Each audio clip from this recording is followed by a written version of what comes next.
জমিনের মধ্যে সবথেকে দামি জায়গা হলো মসজিদ, আর সবথেকে দামি খারাপ জায়গা হলো একমাত্র বাজার। আল্লাহ মসজিদের এত দামি বানায় দিলেন কেন? আল্লাহর নবী বলেন, এ জায়গা এমন পবিত্র জায়গায় যদি বান্দা তুমি কদম দিয়া রওনা হও নামাজ আর ইবাদতের জন্য, নবী বলেন আল্লাহ নাকি ফেরেশতাকে বলেন, হ্যাঁ ফেরেশতা, বান্দা আমার ঘরে যাওয়ার নিয়ত করেছে, সাথে সাথে আমলনামায় নেক লিখে দাও। যখন ঘর থেকে ওযু করে বের হয় কদমে কদমে নেক লিখে দাও। আমার ঘরে যখন বান্দা ঢুকলো দোয়া পড়িয়া বিসমিল্লাহি ওয়াসসালাতু ওয়াসসালামু আলা রাসূলিল্লাহ আল্লাহুম্মা ইফতাহলি আবওয়াবা রাহমাতিক। মসজিদের মধ্যে যখন ঢুকে গেল, মসজিদে ঢুকার পরে নামাজের সময়ের বাকি 5 মিনিট 10 মিনিট বসে বান্দা নামাজের অপেক্ষা করতেছে, বাজে কোনো গল্প করে না, মোবাইল চালায় না, তাসবিহ পড়ে। আল্লাহ বলেন, ও ফেরেশতা, বান্দা নামাজের মধ্যেই আছে মনে করে সব লিখতে থাকো। আতিনা ফি দারে দুনিয়া না হাসান, আতিনা ফি দারে উকবা না হাসান, ইয়া গিয়াসাল মুস্তাগীসিন ইহদিনা লফতিখারা বিল উলুমি ওয়াল গিনা। হর গরিদে নেকো তু তৈয়ার है, जो न मंगे उससे बेजार है। এই জন্য জমিনের মধ্যে এমন কিছু জায়গা আছে সবই তো আমার আল্লাহর, তবে সব জায়গার দাম কিন্তু এক না। মদিনার নবীকে আল্লাহ তো এমন ফ্যাসিলিটি দান করেছেন, গোটা জমিনটা আল্লাহ পাক মসজিদ বানায় দিয়েছেন। শুধু ওজুদাস রহমাতাল লিল আলামিন মসজিদে উশুদ হামারো এ জমিন। আমার নবীর জন্য তো গোটা জমিন হয়ে গেল মসজিদ, যেখানেই বান্দা সিজদা করবা সেখানেই কবুল হয়ে যাবে। কিন্তু এরপরও ঘরের জায়গার থেকে পাঞ্জেখানা মসজিদের জায়গার দাম, পাঞ্জেখানা 5 ওয়াক্ত নামাজের জায়গার থেকে জুমার মসজিদের দাম, জুমার মসজিদের জায়গা থেকে আমার আল্লাহর ঘর বাইতুল্লাহর জায়গার এত দাম। ওখানে গিয়ে বান্দা যখন বাইতুল্লাহ দিয়ে তাকায় থাকবা, জবানেও কিছু বলবা না, শুধু তাকায় দেখবা আমার আল্লাহর ঘর, এত আমলনামায় সওয়াব। কারণ এটা আল্লাহ পাকের একটা বড় নেয়ামতে, জমিনের জন্য বড় একটা নেয়ামতের ঘর। ইন্না আউওয়ালা বাইতি উযিআ লিন-নাসি লাল্লাযী বিবাক্কাতা মুবারাকান ওয়া হুদা, মুবারাকান ওয়া হুদাল লিল আলামিন। আল্লাহ আউয়াল প্রথম ঘর বানাইলেন হেদায়েতের ঘর, গোটা জগতের জন্য হেদায়েত। আল্লাহ পাক বলেন, বান্দা এত নিয়ামত দান করলাম, লা ইন শাকারতুম লা আযীদান্নাকুম, অবশ্যই যদি তোমরা আমার নিয়ামত পেয়ে শুকর আদায় করো, অবশ্যই নিশ্চিত আমি নিয়ামতকে বৃদ্ধি করে দিব। ওয়ালা ইন কাফারতুম ইন্না আযাবি লাশাদীদ, যারা আমার নিয়ামত পেয়ে শুকর আদায় করবা না, আমি আল্লাহ তোমাদের থেকে নিয়ামত ছিনাইয়া নিব। শুধু তাই না, আমি আল্লাহর আযাব বড় ভয়ঙ্কর আযাব। ইন্না আযাবি, নিশ্চয়ই আমার আযাব, লাশাদীদ, ভয়ঙ্কর। আল্লাহর আযাব মানি বলেন আমি আল্লাহ যত বড়, কত বড় আমার আল্লাহ, বাইতুল মুকাররমের মিনারার মতো বড়। আমার আল্লাহ কেমন বড়, বাইতুল্লাহর কিনারায় ওই যে জমজম টাওয়ারের মিনারার মতো বড়, যেই জমজম টাওয়ারের উপরে ওই দেশের সরকার চাঁদ লেখে চাঁদ সৃষ্টি করেছেন, চাঁদ অঙ্কন করে, আবার চাঁদের মধ্যে 6টা রুম বানায় রাখছে। ওই চাঁদের মধ্যে 6 রুমের মধ্যে গিয়া বান্দা লিফটে উঠিয়া ভাড়া দিয়া টাকা দিয়ে তুমি একটু চা চক্র করে আসতে পারবা। বলে বান্দা তো আল্লাহ কত বড়, জমজম টাওয়ারের মিনারার মতো বড় নাকি? নাকি? বলে না, সমস্ত দুনিয়ার মাখলুকাত আর বান্দারা যদি আল্লাহর গুণগান লিখতে থাকো, আল্লাহ কত বড়, কিয়ামত পর্যন্ত লিখতে থাকবা, তোমার লেখা শেষ, কলম শেষ, কালি শেষ। কুল্লাউ কানাল বাহরু মিদাদান লিকালিমাতি রাব্বি লানাফিদাল বাহর ক্বাবলা আন তানফাদা কালিমাতু রাব্বি ওয়ালাউ জিনা বিমিসলিহি মাদাদা। কালি পানি শেষ হয়ে যাবে, সমগ্র দুনিয়ার নদীর সমুদ্রের পানি শেষ হয়ে যাবে। গাছ কেটে কলম বানাবা, কলম শেষ হয়ে যাবে। গাছের পাতাগুলো তুমি কাগজ বানাইয়া আমার আল্লাহর গুণগান লিখতে থাকবা, মানুষের কলম শেষ, কাগজ শেষ, কালি শেষ। আমার আল্লাহর নিয়ামত, আমার আল্লাহর গুণগান করে তুমি শেষ করতে পারবা না। আমার আল্লাহ কত বড়, দুনিয়ার সব মানুষ যেখানে তুমি গুণগান করিয়া শেষ করবা, এরপরেও আমার আল্লাহ কোটি গুণ, মিলিয়ন ট্রিলিয়ন বিলিয়ন থেকেও আরো আরো অনেক বড়। এই বান্দা নামাজের মধ্যে দাঁড়াইয়েই তো এই কথাই তুমি প্রথমে বললা, আল্লাহু আকবার। আমার আল্লাহ হলেন সব থেকে বড়, যার উপরে কোনো বড় নাই। অতএব নিয়ামতের শুকর আদায় করো যে আল্লাহ আমার বড়। আসমানটা বানাইলেন এত বড়, সেই আল্লাহ কত বড়। এই পৃথিবীটা বানাইলেন কত বড়, সে আল্লাহ আমার কত বড়, কত সুন্দর। আমার মতো বান্দাটারে বানাইলে না তো আল্লাহ কত সুন্দর করে, সে আল্লাহ কত সুন্দর। আমাদের আল্লাহ কণ্ঠদান করেছেন কত সুন্দর। বলে এর থেকে যে আল্লাহ আমাকে কণ্ঠ দিলেন সে আল্লাহ কত সুন্দর। যেই আল্লাহ এত সুন্দর করে চেহারাটা বানাইছে, এই চেহারা বানানোওয়ালা আল্লাহ না জানি কত সুন্দর। সুন্দর মানে তো সুন্দর, তার থেকে আমার আল্লাহ আরো কত সুন্দর। সূর্যটা গোটা জগতের মধ্যে আলো দেয়। পৃথিবী নামক গ্রহ থেকে 9,30,00,000 মাইল উপরে এই সূর্য 13 লক্ষ গুণ বড়। একটা মুখ জমিনের মধ্যে আলো দেয়। এরে নবীর আশিক, এই বিশাল সূর্যটা চতুর্থ আসমানে আল্লাহ টানায় রেখেছেন। তিনটা আসমান নিচে আছে, আবার 3টা আসমান উপরে আছে। মাঝখানের আসমানে সূর্য লাগায় দিলেন।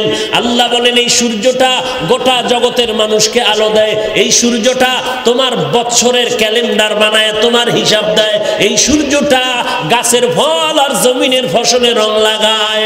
আল্লাহ পাক বলেন এরে বান্দা, এই কুদরত দেখে আমি আল্লাহ কত বড় চিন্তা করো।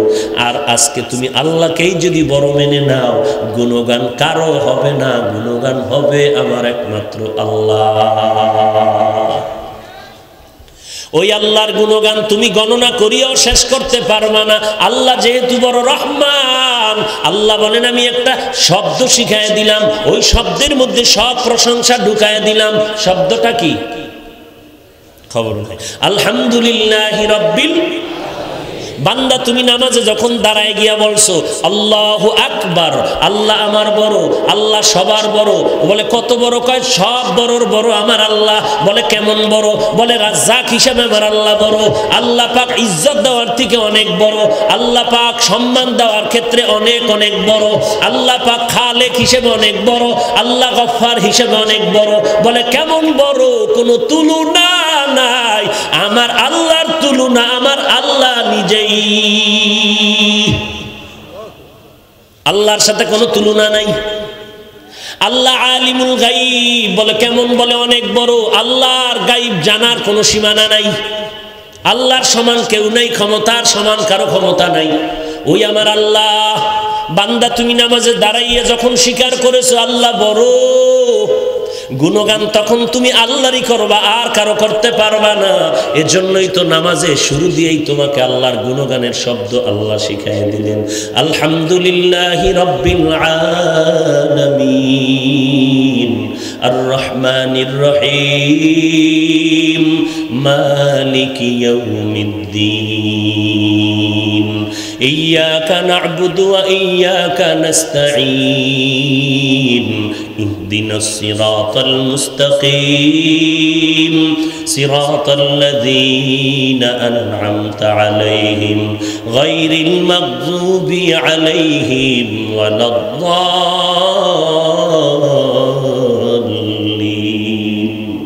বান্দা তুমি আল্লাহর গুণগান গাও। এই জমিনে আমার আল্লাহর গুণগান ছাড়া কোনো গুণগান হবে না। কণ্ঠকে দিছেন তুমি যদি বলো এই কণ্ঠ বেশি সহ্য করা যায় না, তাহলে মূলত তুমি আমার কণ্ঠকে হিংসা করো না, আমার আল্লাহর দেওয়া নিয়ামতের সাথে গাদ্দারি করেছো। ওয়ালা ইন কাফারতুম ইন্না আযাবি লাশাদীদ। বান্দা সুন্দর একটা বিল্ডিং করেছে, বলে ইঞ্জিনিয়ার বড় সুন্দর, কয় এই সুন্দর ইঞ্জিনিয়ার আমার ভালো লাগে না, এরে মেরে ফেলো। ওরে বান্দা, এই বান্দার মধ্যে আল্লাহ এত মেধা দান করেছেন, এটা ইঞ্জিনিয়ারের টাকা দিয়ে কেনা হয় নাই, আল্লাহ দেওয়া প্রদত্ত এই জ্ঞান। তুমি এটাকে যদি হিংসা করো, মূলত আল্লাহর নেয়ামতকে তুমি হিংসা করলা। অমুক বান্দার অনেক সম্মান, অমুক বড় শাইখুল হাদিস, এত সুন্দর করে হাদিস পড়ায়, এলেমেরও কমতি নাই, আমলেরও কোনো ঘাটতি নাই, এত সম্মান এত তাকওয়া এগুলো দিয়েছেন আমার আল্লাহ। অতএব তুমি হিংসা করার কিছু নাই। যদি আল্লাহওয়ালাকে হিংসা করো, মূলত তুমি আল্লাহর নেয়ামতকেই অস্বীকার করলা। অস্বীকার করনেওয়ালার পরিণাম ফল কি হবে? ইন্না আযাবি লাশাদীদ। এই জিরি মাদ্রাসার ভেতরে এত ছাত্র কেন? যদি বলে সহ্য করতে পারি না, এত ছাত্র কেন জিরি মাদ্রাসায় ভর্তি হয়, আঙ্গ মাদ্রাসায় কেন নাই? এই কারণে যদি হিংসা হয়, বান্দা তুমি আল্লাহর নিয়ামতকে অস্বীকার করলা, আল্লাহর নিয়ামতের শুকর আদায় করবা। কত বান্দা রাস্তায় ঘুরতেছে, কোরআন পড়তে চায় না, আর আল্লাহর বান্দার এখানে 24 ঘন্টা থেকে কোরআন পড়ে, হাদিস পড়ে, আল্লাহর কাছে কান্না করে। শীতের রাত্র 10টার আগে ঘুমায় না, আবার ফজরের আজানের আধা ঘন্টা 1 ঘন্টা আগে উঠিয়া ঠান্ডা পানি দিয়ে ওযু করিয়া নামাজে দাঁড়ায় যায়, আল্লাহর কোরআন তেলাওয়াত করে। 24টা ঘন্টা রহমতের বর্ষণ এখানে বর্তে থাকে। এরে নবীর উম্মতের দল, আল্লাহ তাআলা বলেন শুকর আদায় কর, আমি আল্লাহ নিয়ামত আরো বাড়ায় দিব। জমিনের মধ্যে যাহা কিছু আছে সব আমার আল্লাহর দেওয়া বড় নিয়ামত। আবার এই জমিনের মধ্যে সব থেকে দামি নিয়ামত হলো মানব জাতি। ওয়ালাকাদ কাররামনা বানি আদম ওয়া হামালনাহুম ফিল বাররি ওয়াল বাহরি ওয়া রাযাকনাহুম মিনাত তাইয়্যিবাত ওয়া ফাদ্দালনাহুম আলা কাসীরিম মিম্মান খালাকনা তাফদীলা। বনি আদম হলো জগতের মধ্যে শ্রেষ্ঠ। আবার এই কেমন সুন্দর তারা জানুনি, ওয়াত্তিন ওয়াজ্জাইতুন ওয়া তুরি সিনিন ওয়া হাযাল বালাদিল আমিন। আল্লাহ 4টা জিনিসের শপথ খেয়ে বলেন, লাকাদ খালাকনাল ইনসানা ফি আহসানি তাকওয়িম। মানুষের মতো সুন্দর আর কিছু কোন বানাই নাই। কুকিল কণ্ঠ, বলে না না, কুকিলের কণ্ঠের কোনো দাম নাই, মানুষের কণ্ঠের বড় দাম। সারা দুনিয়ার মাখলুকত এই মানুষের গোলাম, আসমানটা মানুষের গোলামি করে, জমিন মানুষের গোলাম, সূর্য মানুষের গোলাম, আর এই দামি মানুষটা হবে একমাত্র আমার আল্লাহ তাআলার গোলাম। খাকো বাদো আবো আতিশ বান্দা বামানে তু মুর্দা বাহক জিন্দা। এরে নবীর উম্মতের দল, এই মানুষের মধ্যে আবার ঈমানের দৌলত যারা পেয়েছে তারা বড় আল্লাহর পেয়ারা বান্দা, তাদেরকে আল্লাহ বড় নিয়ামত দান করেছেন। কারণ এই জমিনের মধ্যে সব থেকে বড় নিয়ামতের নাম হলো হেদায়েত। আমরা প্রত্যেক রাকাতের প্রত্যেক নামাজের মধ্যে পড়ি ইহদিনাস সিরাতাল মুস্তাকিম। আয় আল্লাহ, জান্নাতে যাওয়ার সঠিক হেদায়েতের পথটা দেখিয়ে দাও। সিরাতাল্লাযীনা আন'আমতা আলাইহিম, তাদের পথ যাদের উপরে আপনি নিয়ামত, হেদায়েতের নিয়ামত পরিপূর্ণ করে দিয়েছেন। তারা কারা? আল্লাহ জানায় দিলেন, ওয়ামাইয়ুতি'ল্লাহা ওয়ার রাসূল ফাউলাইকা মা'আল্লাযীনা আন'আমাল্লাহু আলাইহিম মিনান নাবিয়্যিন ওয়াস সিদ্দীকিন ওয়াশ শুহাদাই ওয়াস সালিহিন ওয়া হাসুনা উলাইকা রাফিকা। আমার নেয়ামত প্রাপ্ত হেদায়াত প্রাপ্ত বান্দা যাদেরকে আমি হেদায়াতের নেয়ামত দিছি দৌলত দিয়া, আমি আল্লাহ কাছে টেনে নিয়েছি। তারা নবীগণ, তারা সিদ্দিকগণ, তারা শাহিদগণ, তারা সালেহগণ, অনবীর উম্মতের দল। এই 4 দল বান্দা উম্মতের জন্য বড় নেয়ামত, উম্মতের জন্য সমস্ত আম্বিয়ায়ে কেরাম নেয়ামত, উম্মতের জন্য সমস্ত সিদ্দিকিনেরা নেয়ামত, উম্মতের জন্য সমস্ত শুহাদায়ে কেরাম নেয়ামত। কারণ কিয়ামতের ময়দানে ওই আম্বিয়ায়ে কেরাম উম্মতের সুপারিশ করে জান্নাতে নিবেন, সিদ্দিকিনরা সুপারিশ করে উম্মতের জান্নাতে নেওয়ার ব্যবস্থা করবেন। কিয়ামতের ময়দানে শুহাদায়ে কেরাম উম্মতের গুনাহগুলো আল্লাহর দরবারে ক্ষমার জন্য সুপারিশ করবেন। সর্বশেষ কোরআনওয়ালা যারা উলামা অগণিত গুনাহগারকে সুপারিশ করে জান্নাতে নেওয়ার জন্য রেডি হয়ে যাবেন। অতএব উলামায়ে কেরাম উম্মতের জন্য নেয়ামত, আম্বিয়ায়ে কেরাম উম্মতের জন্য নেয়ামত। এদের শুকর আদায় করো। আম্বিয়ায়ে কেরামের শুকর কেমন করে আদায় করবা? সিদ্দিকিনদের শুহাদায়ে কেরামের শুকর কেমন করে আদায় করবা? উলামায়ে কেরামের শুকর কেমন করে আদায় করবা? উলামায়ে কেরামের শুকর আদায় করা তখনই হবে যখন তুমি উলামায়ে কেরামের কথা মতো তোমার জীবনটা নবীর তরিকায় চালাইবা। নবীর তরিকায় যারা চালাবেন তাদের জীবনটা হবে সম্পূর্ণ নেয়ামতের রাস্তায়। দুনিয়ার সব থেকে বড় নেয়ামত দ্বীনের হেদায়াত। আল্লাহ বলেন শুকর আদায় কর, বাড়ায় দিব। বাড়ায় দেওয়ার মানে কি? মানে হইল আমি যে তোরে হেদায়াতের রাস্তায় কবুল করেছি, এখান থেকে তোরে আর পদস্খলন করাবো না, লাঞ্ছিত করবো না। আমি আল্লাহ তোকে ইস্তেকামতের মাকাম দিয়ে দিব। ইস্তেকামতের দাম কত? আল ইস্তেকামাতু খায়রুম মিন আলফে কারামা। আল্লাহ ওয়ালাদের 1000 কারামত থেকে ইস্তেকামতের মাকাম আল্লাহর কাছে অনেক দামি।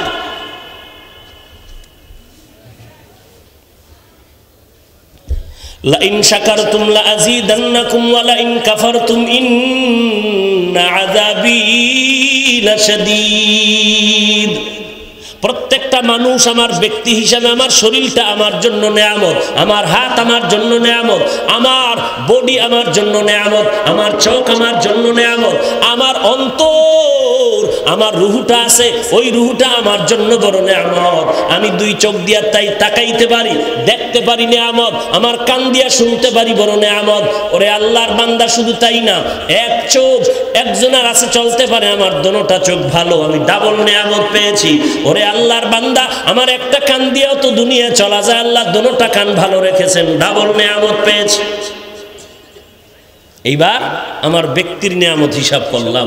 এক একটা নেয়ামতের জন্য সেজদা দিয়া কিয়ামত কায়েম করলো, শুকর আদায় করে শেষ করা তা কিয়ামত গরবাগুয়াম জিকানা সদ কিয়ামত বগুজর দিনা তামাম শুকরে নেয়ামত নেয়ামত আফজু কুনাত কুফরে নেয়ামত আজকাফত বিরকুনাত হামদুলিল্লাহ শুকরিলাকা ইয়া যুলমিনা হাজিরিয়া নাজিরি বর হালেমা। এরে নবীর উম্মতের দল, আমি দুনিয়াতে বেঁচে থাকা আমার হায়াত নামের দৌলত আমার জন্য বড় নেয়ামত। ও নবীর উম্মতের দল, যারা সুস্থ আছো, অসুস্থ হওয়ার আগে তোমার সুস্থতা বড় নেয়ামত। ব্যস্ত সময়ের আগে তোমার অবসর সময়টা বড় নেয়ামত। মৃত্যু হওয়ার আগে আমার হায়াত বড় নেয়ামত। আমার জন্য আমার আব্বা আম্মা বড় নেয়ামত। ছাত্রদের জন্য আমলওয়ালা আল্লাহওয়ালা উস্তাদ বড় নেয়ামত। সন্তানের জন্য মা বাবা বড় নেয়ামত। মা বাবার জন্য নেককার সন্তান বড় নেয়ামত। ভাইয়ের জন্য ভাই বড় নেয়ামত। এর নবীর আশিক স্ত্রীর জন্য একজন আল্লাহওয়ালা স্বামী বড় নেয়ামত। একজন স্বামীর জন্য নেককারিনী স্ত্রী বড় নেয়ামত। এর নবীর আশিকের দল, এই জমিনের মধ্যে হেদায়াতের দৌলত বড় নেয়ামত। হেদায়াতের মার্কাজ হলো মাদ্রাসা। মাদ্রাসা উম্মতের জন্য বড় নেয়ামত। এখন তুমি নিয়ামতের শুকর আদায় কেমন করে করবা? তসবিহ নিয়ে মাদ্রাসার জিকির করলে হবে না, সময় লাগবে, সময় দাও, টাকা লাগবে, টাকা দাও, ছাত্র প্রয়োজন হলে ছাত্র দাও। তুমি নিজে পারো না, অন্যের মাধ্যমে ভাইজান জিরি মাদ্রাসায় সহযোগিতা করো। নিজে পারেন নাই, অন্যদের থেকে সহযোগিতা করে দিলেন, বড় নিয়ামত, শুকর আদায় হয়ে গেল। এরে আল্লাহর বান্দা, স্বামী পেয়েছো, বড় শান্তি, আল্লাহওয়ালা, তার শুকর আদায় করো। আম্মা জান, বড় নিয়ামত। যারা ভালো স্ত্রী পেয়েছেন তার খেদমত করেন, বড় নিয়ামত। তার আদর্শওয়ালা বানান, বড় নিয়ামত। তাকে সহযোগিতা করেন, নিয়ামত। সন্তান পেয়েছেন, কত মানুষ কত মাজারে দৌড়াইলো, একটা সন্তান পাইল না। কত তেল পরা পানি পরা তাবিজ লাগাইলো, একটা সন্তান পেল না। আল্লাহ আপনাদেরকে আমাদেরকে সন্তান দান করেছেন, বড় নিয়ামত। এই সন্তানগুলোর নিয়ামত পাইয়া শুকর আদায় যদি করতে চাও, মদিনার নবী বলেন কেমন করে তোমার সন্তানের শুকর আদায় হবে। এই সন্তানের মা বাবারা শুনে নেন। ক্বালান নবী সাল্লাল্লাহু আলাইহি ওয়া আলিহি ওয়া সাল্লাম, মান বুলিদা লাহু ওয়ালাদুন ফাল ইউহসিন ইসমাহু ওয়া আদাবা ফাইযা বালাগা ফালিয়ুযাওবিজহু ফাইন বালাগা ওয়া লাম ইউযাওবিজহু ফাআসাবা ইসমান ফাইন্নামা ইসমুহু আলা আবি। আল্লাহর নবী বলেন, ও সন্তানের মা বাপ, সন্তান যখন আসবে ডান কানে আজান দাও, বাম কানে ইকামতের আওয়াজ শোনায় দাও। দুঃখ কলিজা ভরা অন্তরে বড় দুঃখ। বেঈমান আর ইহুদি গোষ্ঠীরা মুসলমানের প্রথম ইমানের আওয়াজ ডান কানে আজান আর বাম কানে ইকামত বন্ধ করানোর জন্য আম্মাজানদেরকে ভয় দেখাইয়া হসপিটালে নিয়ে যায়, সিজারে বাচ্চা প্রসব করায়। ওখানে আজান ইকামতের ব্যবস্থা, কোনো মুয়াজ্জিন নাই। নাম দিস ইসলামী হসপিটাল, এর মধ্যেও মুয়াজ্জিন নেই। বললেও ঝামেলা, না বললেও ঝামেলা, মহা মুসিবত। না বললে ঝামেলা কেন? আমি বলবো না, পণ্ডিতি করে আর একজনে বলবে। জুমার নামাজের পরে খতিব সাহেব মসজিদে বসে আছেন, এলাকার সাধারণ মানুষ প্রশ্ন করে, হুজুর এই একটা ভেজালে ভরলাম, এটা জায়েজ না হারাম হলো নাকি না জায়েজ হলো, একটু বলেন তো। তো পাশের থেকে মূর্খ পণ্ডিত কয়, হুজুরের জিগাও কেন, আমারে পছন্দ হয় না, এটা তো হারাম কাজ করে লাইছে। হুজুর জিব্বায় কামড় দিয়ে কয়, সর্বনাশ, না জায়েজ তারে হারাম, হারাম তারে হালাল, হালাল তারে হালাল বানাইলো, করলো কি? ইমাম সাহেব জিব্বায় কামড় দিয়ে চিন্তা করতেছে, এই মূর্খ হঠাৎ করে আবার ইমামরে সাক্ষী বানায় কয়, হুজুর কথা ঠিক আছে তো? এখন হুজুর যদি কয় ঠিক নাই, তাহলে সূর্য ডুবার আগে চাকরি শেষ। কেন? বলে শিয়ালের হাতে মুরগি আমানত দিছে তো, এই জন্য যে অবস্থা হয়, ধর্মের চাবি সুৎখোরের হাতে দিলেও সে অবস্থা হয়। আউযুবিল্লাহ পারে না, বিসমিল্লাহ পারে না, ফট করে ফতুয়া দেয়। হ্যাঁ, আল্লাহ মাফ করে। ওরে মোল্লায় যদি ফতুয়া দেয়, মুফতি পয়দা কেস লিয়ে। ফতুয়া দেওয়ার জন্য তো ইফতা পড়তে হয়, তাফসীর করার জন্য তো মুফাসসির হতে হলে তো তাফসীর পড়তে হয়, মুহাদ্দিস হলে তো হাদিস পড়াতে হয়। ওরে ভাই, খতিব সাহেবের দায়িত্ব মুয়াজ্জিন লয়ে টানাটানি করলে হবে? যদি মুয়াজ্জিন কে ইমাম সাহেব, হুজুর খতিব সাহেব আজকে বয়ানটা আমি করি, আপনি আজান দেন, এটা অতিরঞ্জিত না? কথা বলেন না কেন? ফতুয়া দিবে মুফতি সাহেবরা, আমি ফতুয়া দিব না, সুযোগ থাকলেও দেওয়ার অধিকার নাই। কেন? আমার ফতুয়া দেওয়ার পরে যদি ময়দানের এক চালাক বাঙালি দাঁড়ায় কয়, দলিল নাম্বার কোন তো লাগবে নি ফ্যাস, অতএব এই প্যাচ তো একদিকে লাগলো, আর একদিকে কি হইলো, মুফতি সাহেবদের মানের উপরে আমি আঘাত করব। আজকে বাংলাদেশের শীর্ষস্থানীয় মুফতিয়ানে কেরামরা ফতোয়া দিয়েছেন না? কথা বলেন না কেন? কোনো ঝামেলা আছে? ঝামেলা নাই। সমস্ত মুফতিয়ানে কেরাম ফতোয়া দিয়েছেন, আপনি মদ পান করবেন, কোনো ঝগড়া নাই, করবেন না, ঝগড়া নাই। কিন্তু যদি আপনি কোন মদ পান করলে জায়েজ, না করলে হারাম, এটা মানা যাবে না, তখন কথা বলতে হবে। ঠিক এটাই, আপনি মদ পান করেন সেটা আপনার বিষয়, কিন্তু আপনি জানতেছেন এটা হারাম, জানতেছেন এটা কি হারাম, এই ফতোয়া দিবে মুফতিয়ানে কেরাম। আমি মুফাসসির না, আমি তাফসির করতে পারি না, আমি মুফতি না, ফতোয়া দিতে পারি না। এই জন্য ইমামের পিছনে দাঁড়াইছি, ইমাম সাহেব যখন কইছে কেরাত টেরাত হের উপরে ছাইড়া দিছি, আমি বেহাজাল ইমাম কয়া কেবলার দিকে বোবায় খাড়াই দিছি। কথা বুঝেন নাই? মুরব্বীরা আমাদের মাথার তাজ, যে কথা বলবেন আমরা যখন তখন আমরা তাদের এই পরামর্শ মতো আমাদের জীবনকে বিলায় দেব। কি বলেন? কোনো সমস্যা, কোনো দ্বিধা দ্বন্দ্ব করার কোনো সুযোগ? লাইন শাকারতুম লাযীদান্নাকুম ওয়া লাইন কাফারতুম ইন্না আযাবী লাশাদীদ। কষ্ট হচ্ছে আপনাদের? আল্লাহর নিয়ামতের শুকর আদায় করো। কেমন করে তুমি শুকর আদায় করবে রে মুমিন? আল্লাহর তৌফিক চাও। হে আল্লাহ, আমি বড় দুর্বল, আমি বড় দুর্বল, আমি চলতে পারি না, হাঁটতে পারি না, ঈমান দুর্বল, শয়তান আমারে ধোঁকা দেয়, বারবার ধোঁকা দিচ্ছে। রে আল্লাহ, তুমি হেফাজত করো। আল্লাহ যদি তৌফিক দাও তুমি, আমি বাঁচতে পারবো না, আমি বাঁচতে পারবো না। এরকম আল্লাহওয়ালাদের মজলিসে বসা বড় নেয়ামত। আল্লাহওয়ালাদের চেহারা দিয়ে তাকানটাও বড় নেয়ামত। এই নেয়ামতের শুকর আদায় করার মানি হলো বান্দা তুমি মোনাজাতে তওবা করে চোখের পানি ছেড়ে কান্না করো। এরে জিরি মাদ্রাসার প্যান্ডেলের মুসলমান, নামাজ পড়ি, টুপি মাথায় দিলাম, দাড়িটা লম্বা করলাম, আমি যদি মনে করি আমি জিরি মাদ্রাসায় বয়ান করে আসছি, আমার কান্নার দরকারটা কি? তাহলে আমাকে প্রশ্ন করা দরকার, এই জমিনের মধ্যে বসে আল্লাহওয়ালা খাজা মাইনুদ্দিন চিশতি আজমেরি, শাহজালাল, শাহপরান, শাহ মখদুম, এরকম আমাদের জিরির হজরত, ওই পটিয়ার মুফতি আজিজুল হক রহমাতুল্লাহ আলাই, হাটাজারির আহমদ শফি রহমাতুল্লাহ আলাই, এইভাবে যত মুরব্বী এই জমিনের মধ্যে গুজরে গেলেন, ওই মেখলের মুফতি ফয়জুল্লাহ রহমাতুল্লাহ আলাই, মরণ পর্যন্ত শুধু কান্নার আওয়াজ। আরো একটু যদি আগায় যান, আরো টপ লেভেলের আমলওয়ালা 10 জন সাহাবা দুনিয়াতে জান্নাতের সুসংবাদ পাইলেন। 1 নম্বরে আবু বকর, হযরত ওমর, হযরত আলী, হযরত ওসমান, এইভাবে 10 জন সাহাবা রাদিয়াল্লাহু আনহুম আজমাইন জান্নাতের সুসংবাদ পাইয়াও মরণ পর্যন্ত শুধু কান্নার আওয়াজ। কবরে কি উপায় হবে আমার? তাদের থেকে বড় মুফতি সাহেব কে আছে বাংলাদেশে বলেন তো? আবু বকর, ওমর, ওসমান, আলীর থেকে বড় মুফতি কেউ আছে?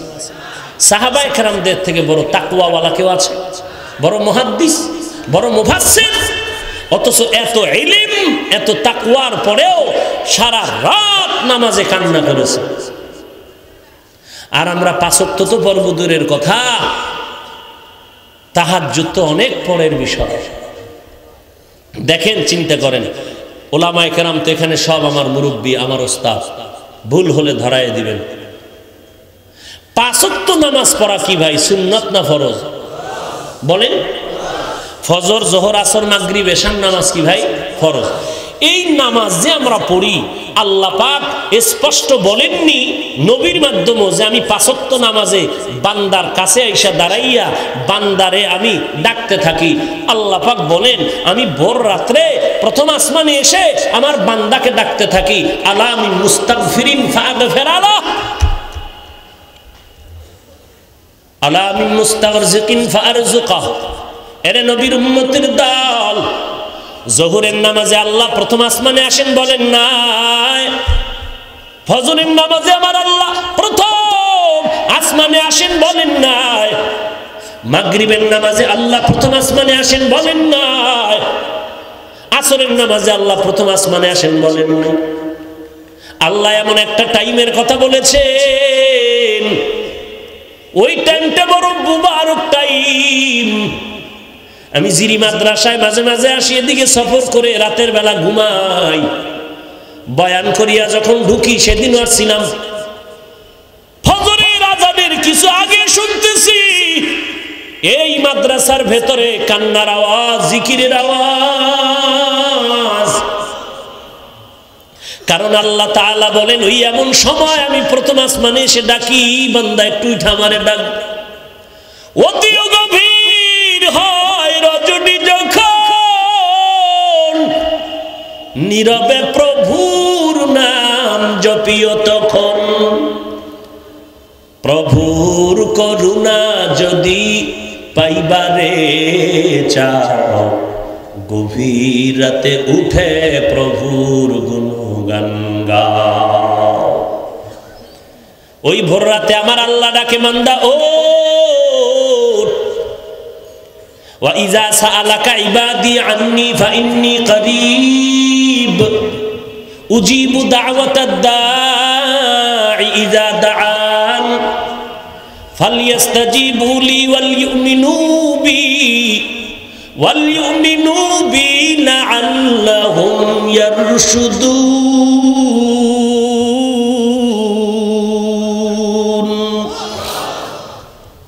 বান্দা তুমি যখন সুয়াল করো, আমি আল্লাহ দেওয়ার জন্য প্রস্তুত হয়ে যাই, অহংকারী করিস না।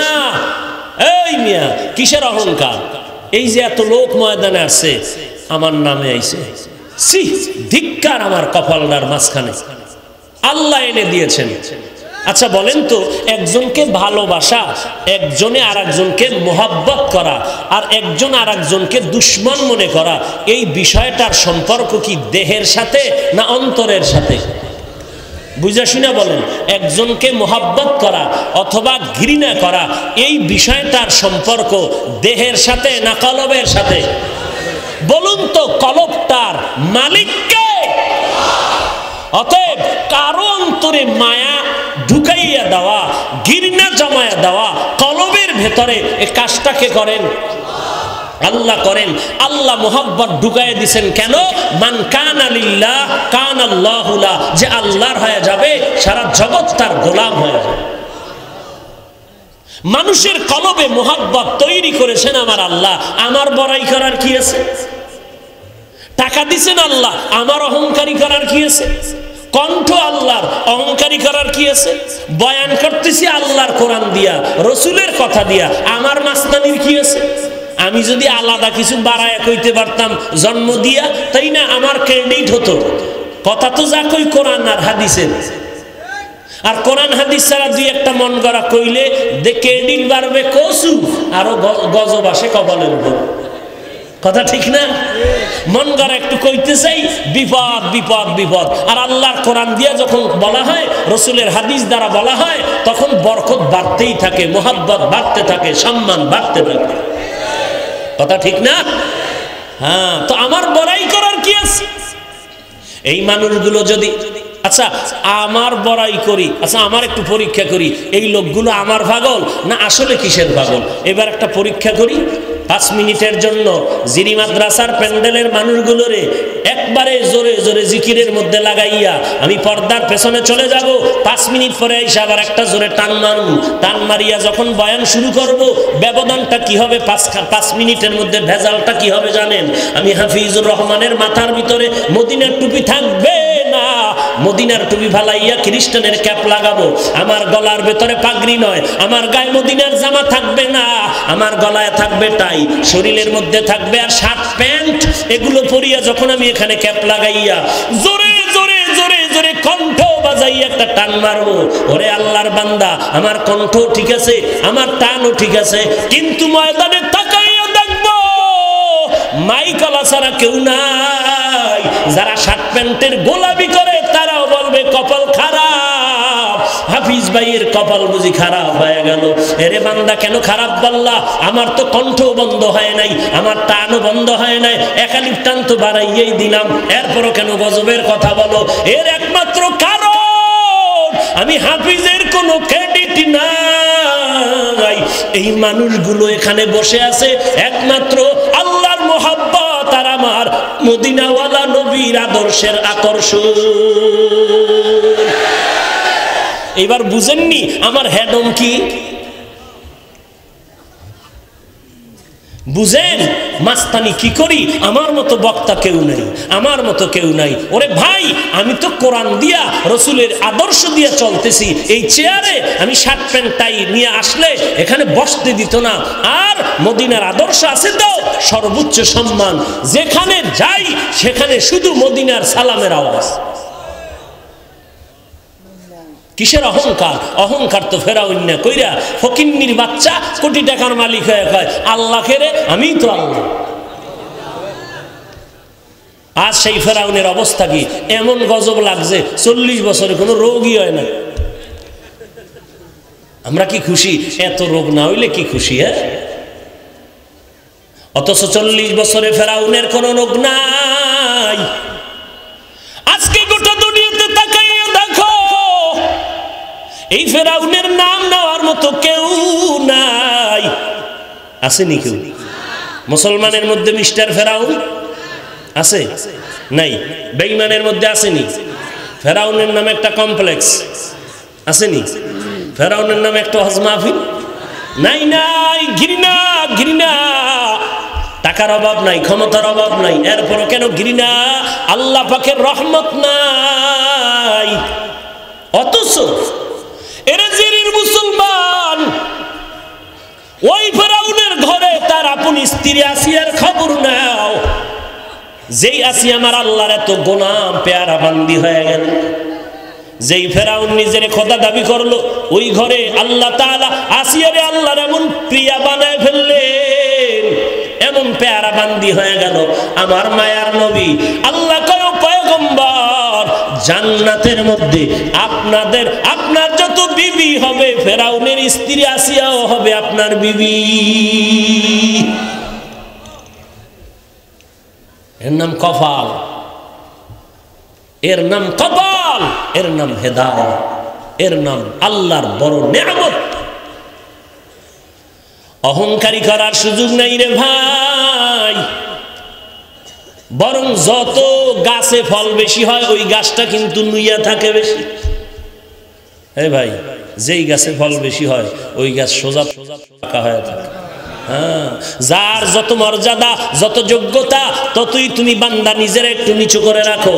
মেটা দো আপনি হস্তি কো अगर कुछ मर्तबा चाहो के दाना खाक में मिलकर গলে গুলজার হতা है। নিজেকে যদি বড় বানাতে চাও হে মুমিন, নিজেকে যদি বড় বানাতে চাও হে মুমিন, বড়দের কদমে বিলীন করে দাও। বড়দের কদমে নিজেকে করে দাও বিলীন। বড় ডাক্তার হতে হলে বড় ডাক্তারের গোলামি করো, বড় ইঞ্জিনিয়ার হতে হলে বড় ইঞ্জিনিয়ারের পেছনে সময় লাগাও, বড় আল্লাহওয়ালা হতে চাইলে আল্লাহওয়ালাদের পেছনে সময় লাগাও।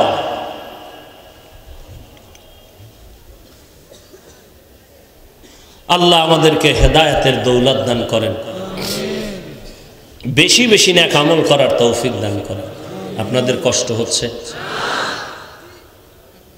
আর একটু সামনে আগাবো।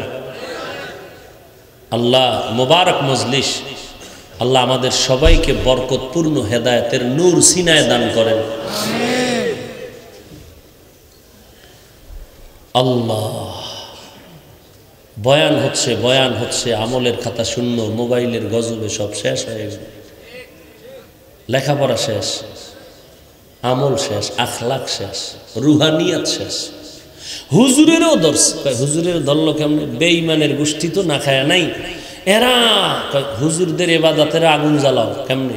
হুজুর তো গান শুনবে না, ঢোল শুনবে না, নাচ দেখবে না, তো কি করায়? করে এর জন্য একটা ইসুফ জুলাইখার নাটক বানা।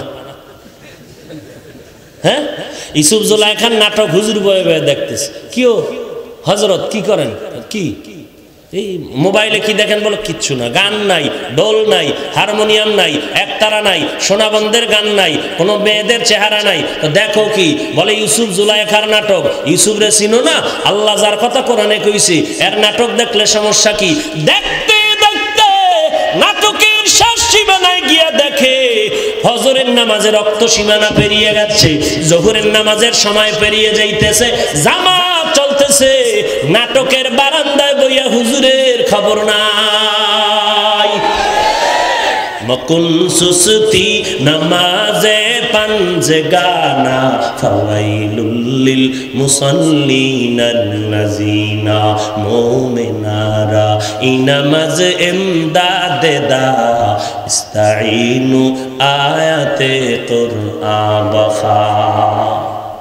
এরে যুবক আল্লাহর গোলাম, তোমার হায়াতটা বড় নিয়ামত। আল্লাহ আমাদেরকে মুসলমান বানাইছেন, বড় নিয়ামত। আজকে হিন্দু থেকে মুসলমান, খ্রিস্টান থেকে মুসলমান, ইহুদি থেকে মুসলমান, আর আল্লাহ আমারে খোদ মুসলমানের ঘরেই পাঠাইছে। কত বড় নিয়ামত! শুধু কি তাই, এমন একজন নবীর উম্মত আল্লাহ বানায় দিলেন যেই নবীর জন্য গোটা জগৎ পাগল। শুধু তাই না, আল্লাহ কয় আমিও আল্লাহ। কেমন পাগল জানো? সমস্ত আম্বিয়া কেরাম আমি আল্লাহ তাআলার আশিক, আর আমি আল্লাহ নিজে হলাম মুহাম্মদের আশিক। এমন একজন নবীর উম্মত আল্লাহ আমাদের বানাইলেন, সেই নবীরে চিনি না। যদি চিনতাম, যুবকেরা চুল কেটে বান্দর হতে পারতি না। ওই নবীর জন্য ১৫০০ বছর পর রসুলের আদর্শ দেখে কত বেঈমান কালেমা পড়ে, আর মুসলমান রসুলের আশিক সুন্নতের জবাই করে, আবার কপালে ব্যানার লাগায় আমি আশিক রসুল সুন্নি মহাসম্মেলনে যাইতেছি। হায় হায় হায়, আল্লাহ মাফ করেন। আজান হইতেছে, মসজিদে যায় না কেন? কয় পেরেশান পেরেশান পেরেশান। ৩ বার পেরেশানে তো পেরেশান। বলে হ্যাঁ পেরেশান। মসজিদে কেন যাও না? বলে পেরেশান হয়ে গেছি। বলে কেন? বলে কবরে একা থাকবো কি করে? একা কবরে কিভাবে থাকবো?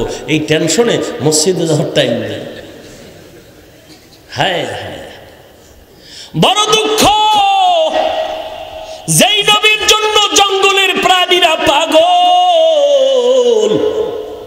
যে নবীর চেহারার দিকে তাকাইলে বান্দার ক্ষুধা নিবারণ হয়ে যায়, যেই নবীর জন্য পিপিলিকা পাগল, কুকুরেরা পাগল, আমার নবীর জন্য কুকুর পাগল হয়ে দৌড়ায়।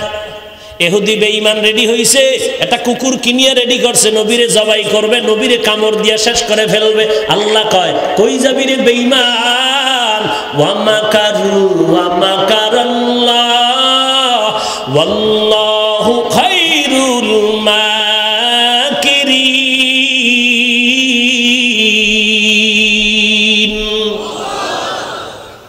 তুই কত নাম্বারের চালাক? আমার আল্লাহর কাছে বুদ্ধি কম নি? কুকুরের পাঠাইছে নবীরে জবাই করার জন্য, কামড় দিন। কুকুর আমার নবীরে দেখা বড় পাগল। ইহুদি নির্ধারণ করছে, রেডি করছে, কুকুরের দিয়া নবীরে জবাই করবে, নবীরে শেষ করবে। আর আমার আল্লাহ সিদ্ধান্ত নিয়েছেন এই কুকুরের বাহানায় ইহুদিরে কালেমার পতাকায় ঢুকায় দিব। এহুদি নিয়ত করছে মুহাম্মদের শেষ করব, আল্লাহ নিয়ত করছে এই কুত্তা দিয়া এহুদিরে কালেমার পতাকায় ঢুকায় দেবে। নবীজিরে দাওয়াত দিতে গেছে, নবী আমি এহুদি আসছি, আমার বাড়ি দাওয়াত খাইবেন। নবী টেনশনে পড়ে গেলেন, আমি রহমাতুল্লিল আলামিন, এহুদির বাড়ি, এটা কেমনে হয়? মুসলমান দুর্গা পূজায় এটা কেমনে হয়? টের পাও না? এই যে দলিল শুরু হয়েছে, নবী যদি ইহুদির বাড়ি যাইতে পারে, আমরা দুর্গা পূজায় গেল, অসুবিধা কি? মহা দলিল পাওয়া গেছে। এরে জিনির মুসলমান ভালো করে মনে রাখো, রেকর্ড করে রাখো, ইহুদির বাড়ি নবী যাবেন না, দাওয়াত ফেরত দিলেন, যাও, তোমার বাড়ি যাওয়া যাবে না।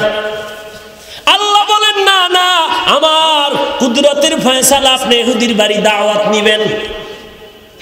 নবী দাওয়াত নিলেন।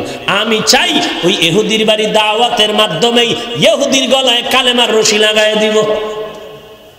এই দলিল দিয়া আপনিও দুর্গা পূজায় যাবেন না? এর নবীর উম্মত মনে রাখিও, আমার নবীর দ্বারা যা কিছু সম্ভব, উম্মতের দ্বারা তা সম্ভব নয়।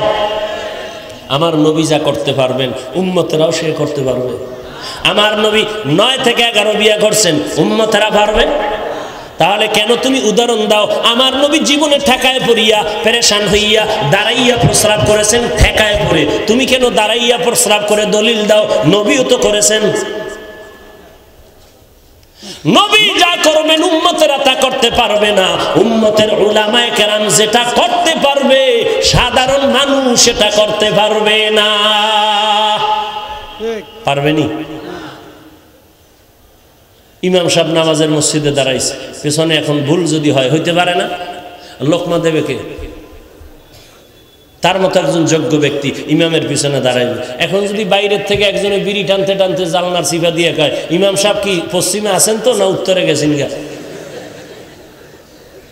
এখন ইমাম সাহেব লোকমা মানবে? মানলে নামাজ হবে? তাহলে যে কেউ লোকমা দিতে পারবেনি। মসজিদের মধ্যেও বোঝাই মুসল্লি, সবার লোকমা দেওয়ার অধিকার নাই। ইমামের পেছনে যোগ্য ব্যক্তি দাঁড়াবে, কারণ ইমামের যদি কোনো সমস্যা হয়ে যায় তাহলে তাড়াতাড়ি পেছনের লোকটা টান দিয়া এরপরে সামনের কাতারে আমনে নামাজ বাকিটা ভরায় দেন। এই যদি আমাদের দেশের সভাপতিরে দাঁড় করায় দেয় পিছে, আর এর যদি সামনে ফাড়ায় এ ডাইনে একবার তাকাইব মামে জানালা কই, কথা ঠিক না? এই জন্য যোগ্য ব্যক্তি থাকতে হবে। ইমামের লোকমা তারা আগে দিবে, যে কেউ ইমামের লোকমা দিতে পারবে না। বড় কঠিন জিনিস, আল্লাহ বুঝার তৌফিক দান করেন। নবী ইহুদির বাড়ি গেলেন হেদায়েতের কারণ। আমনে দুর্গা পূজায় গিয়া কি হেদায়েত হয়েছে? হেদায়েত আমনে হয়ে গেছে কি? বলে ধর্ম যার যার, উৎসব সবার, বিবাহ যার যার, বউ সবার, পুরো হেদায়েত হয়ে গেছে। হিন্দুরে কি হেদায়েত করবো, নিজে হেদায়েত হয়ে গেছে। আল্লাহ মাফ করে দেন। আল্লাহ আমাদের সবাইকে হেদায়েতের দৌলত দান করে। ও ভাই, নামাজ যদি পড়ে নই তো হুদা আল্লাহর ধোঁকা দিয়ে লাভ আছে, ভালো করেই পড়ে। যদি পড়ে নই ভালো করেই পড়ে। দাড়িটা যদি রাখেন তাহলে এইভাবে বেরাসের মতো তার কাটার মতো রাখার লাভ কি? লম্বা করেই রাখে। যদি রাখে নই লম্বা করেই রাখে। পুরা সাইজ আর ছোট করে রাখার গুণা তো সমান। মোনাজাত দিলেও তো কবুলে ভেজাল আছে। আহা, আল্লাহরে ধোঁকা দিতেছেন। আমি কি আপনি কি? ওরে ভাই, আপনার খবরে আপনি যাবেন, আমার খবরে আমি যাব, আপনার জবাব আপনি দিবেন। ধোঁকা তো আপনি আল্লাহকে দিতেছেন, এটা আলেমকে দিতেছেন না। আলেম কি? আলেম তো আপনার আপন, আপনার মুরব্বী, পায়ে ধরে ধরে বুঝাইতেছে। এটা আপনার জন্য সোনায় সোহাগা। এটা আপনার কিসমত ভালো যে আলেম আপনাকে বারণ করার লোক আছে, আপনাকে টেনে ধরার লোক আছে, ধ্বংসের পথ থেকে ধরে রাখার লোক আছে। এটা বড় নিয়ামত। আগুনে পড়তেছেন, পেছন থেকে ধৈর্য রাখছে, এটা আপনার জন্য কত কল্যাণ। ওলামায়ে কেরাম তো উম্মতের নিয়ামত। দুনিয়ার সব গোষ্ঠী সুদ্ধা স্বার্থপর, একমাত্র স্বার্থ নাই টুপিওয়ালা কোরআনওয়ালাদের। দেখেন নাই করোনার ভিতরে লাশ নিয়ে কিভাবে রাত নাই দিন নাই খানা নাই ঘুম নাই দৌড়। খবরদার হে যুবক, মোবাইলের গজবের ফেসবুকে আর আলেমদের বিরুদ্ধে কিছু লেখিয়া নিজের কপাল পুড়িও না, পুড়িও না, পুড়িও না। পোড়া কপালে জোড়া লাগবে না, লাগবে না। রাস্তার পাগল হয়ে যাবে একদিন। বহু পাগল দেখেছি রাস্তায় ঘুরে ইংলিশে কথা কয়, আরবিতে কথা বলে। কেউ পাগলরা কি আবার আলাদা কোচিং করেনি ইংরেজি আরবির জন্য? হ্যাঁ, তো ইংরেজি আর আরবি কয় কেন পাগল? বলেও কোচিং করেনি। পাগলে ইংরেজি শিখে নাই, আরবি শিখে নাই, বরং আরবি পড়ুয়া ছাত্র, ইংলিশ পড়ুয়া ভালো ছাত্র বেয়াদবি করার কারণে পাগল হয়েছে। আলেমদের পেছনে লাগিও না। আলেম তোমার মা বাবার জন্য দোয়া করে, তোমার ব্যবসার প্রতিষ্ঠানের উন্নতির জন্য দোয়া করে, দেশের জন্য দোয়া করে, সরকারের জন্য দোয়া করে, এমপি সাহেবের জন্য দোয়া করে, মন্ত্রীর জন্য দোয়া করে, অসুস্থ রোগীদের জন্য দোয়া করে, কবরস্থানের রোগীদের জন্য দোয়া করে, মুসিবত থেকে হেফাজতের জন্য দোয়া করে। শুধু দোয়াই করে না, রাতের বেলা তাহাজ্জুদে কান্না করে।